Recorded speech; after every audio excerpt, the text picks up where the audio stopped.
Saludos, NAHREP. My name is Gerardo Jerry Asensio, and I'm your host of the ESN Network. And with me as co-host for this morning is the very talented Maria Felipe. Bienvenida. Gracias, Jerry. I'm so happy to be here. Hola, NAHREP family. I'm Maria Felipe, and this is the official talk show of the National Association of Hispanic Real Estate Professionals, where business y cultura se conectan, where Latino culture and business opportunity intersect. Remember that if you missed last week's ESN, Tina showed us how to be more efficient by leveraging technology. And remember that you can always log on to our YouTube channel and browse our videos so you won't miss an episode. That's true. But today we're going to change it up because today's show is all about REO. The good, the bad, and the ugly. In addition to that, we'll discuss what Gary Acosta is up to. So dale, let's get started. Vámonos. Jerry, I was just in Miami visiting my family and I was able to go to the South Florida event. Let's take a look at a clip from the event. You're gonna send. I'm not gonna steal too much of Eddie's thunder on that, but That's what this segment means. ¿Qué pasa, NAHREP? We discuss what happens around the country every single day in NAHREP land. That's right. And now, for our next announcement, we want you to listen and take action. You all know that Gary Acosta is one of the principals at New Vista. Well, there's nobody better to discuss REO than him. And actually, from this point moving forward, he's going to be sending out the state of REO market updates, the news and the policies that shape the default industry. And he's going to get it to you via Facebook and via Twitter. Make sure that you're not missing out on that great information. I told you that you wanted to listen to this. And now it's the action part, mi gente. Make sure that you're liking us on Facebook and following us on Twitter. Dale, dale, dale. That's right. This type of insight will be very valuable to you. I mean, right now that all of our members, they want more clarity around what's going on with the lack of inventory. We need to start talking about our agents and how they can do better business, be better business people, be entrepreneurs, go to work every day. These are staples in the marketplace that will never go away. We worked Guess through what? it. We figured They're it all out. gone. NAHREP familia, welcome to the War Room. For the last hour and a half, we've had a heated discussion, and it seems there's one thing that's rising on top, and that is the most significant challenge is where is the inventory? So we've been going back and forth, and what are the final thoughts? Gary, where is the inventory? Well, as you know, Jerry, this is the issue that agents are talking about all across the country right now, right? It's the toughest thing that people are dealing with. So, I mean, first of all, there are things that are leading to that process or the lack of inventory that we can't control, right? So there's a lot of properties that are still underwater, right? They owe more than they're worth, right? So you've got somebody that's got good credit, right? That maybe wants to sell their property, but they can't. But they can short sell. Well, if they've got good credit, a short sale is going to hurt their credit. So there's a lot of people who aren't willing to go through that. So that's number one. And that's tougher to control. And a lot of them don't even know of these options. Right. Well, they might. That might be part of it as well.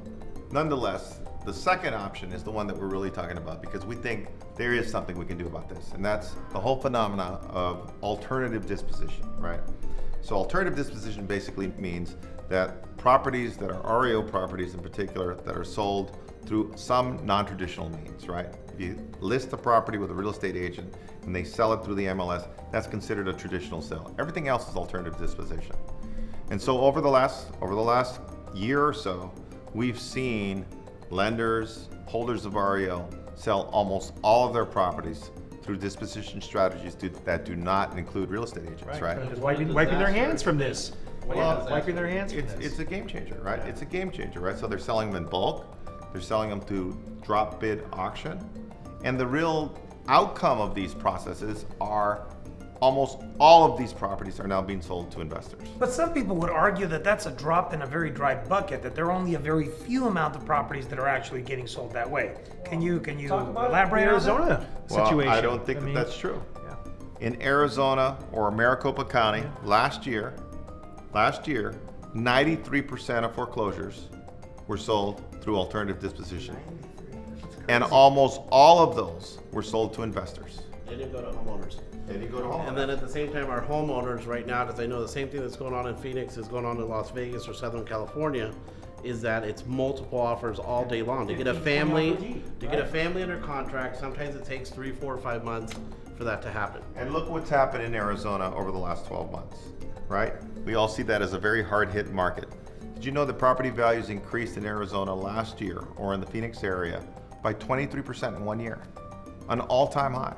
And for the full discussion regarding the war room discussion around alternative disposition and inventory shortage, go to our Facebook or follow us on Twitter so you can hear the full scoop. Back to you, out of the war room with NAHREP.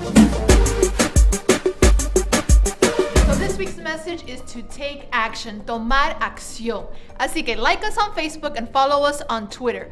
Do not be the one to still be asking yourself 5 months later, when is the inventory coming back? That's right. And speaking of taking action, here is the thought for the week. Sometimes we tend to major in minor things. Now is a really good time to take a look at your business plan and focus on the top 3 things that are most impactful in your business.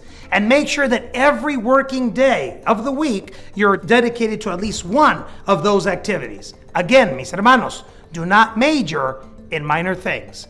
I'm Jerry Asensio, su servidor. Así es, y se acabó, NAHREP family. A María Felipe y ahora la canción de la semana. Have a great week.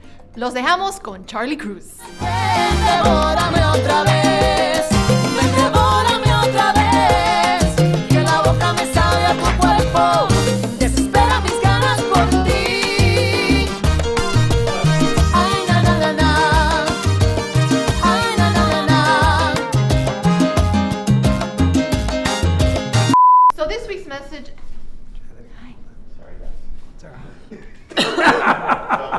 The pros are in it. Yeah. Come on. John Macias has arrived. Bravo! Nice. You probably.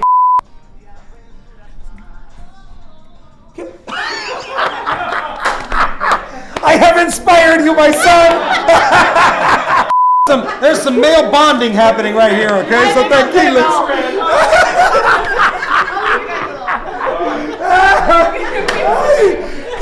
Hasta me puse rojo, mira. Hey, high five for that one.